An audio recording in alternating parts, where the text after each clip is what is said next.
it looks like the battery is gone in my fob. Okay, well, if you watch the last video, you know these things have a lot of power behind them tucked away in these little keys.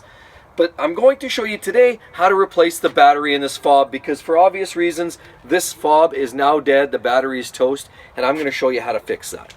So you need to change the battery in your 2006, 7, 8, 9, 10, or 11 BMW.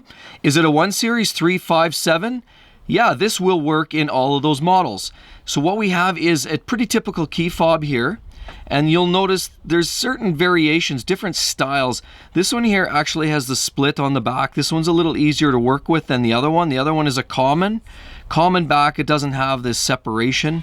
But for now, we'll talk about this one. Pretty straightforward. So what you'll do, you press this little button, and then you pull that out. That's the insert for the actual spare key for the door. Don't need that right now, but you need to take that out to gain access. So now what you do is you take your flat blade screwdriver, you insert it in that little slot between this tab and there. Do this in warmer weather and be careful so you're not going to break this tab off, otherwise this key fob will be toast. So you pry that in there. I'm going to hold this back so it doesn't spring open and just give it a little twist. The battery, of course, was spring-loaded, so it came out. So here we take this out, and lo and behold, we have the battery. This is a CR2032, and it is pretty common, so very easy to find on the stores, on the shelves. So what we'll do is we'll slide it. We'll pretend we'll discard that in the appropriate recycle bin. We will reinsert a new battery. Make sure it fits between those two tabs. It's got to fit between those two fingers there and then underneath that lip. So it's in there.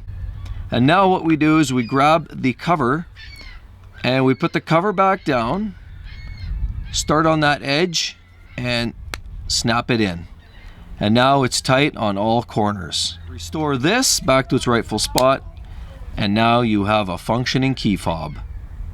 I hope that helped everybody. Very straightforward job, not daunting, and don't worry about pulling a battery. You do not need to get this key recoded or reflashed.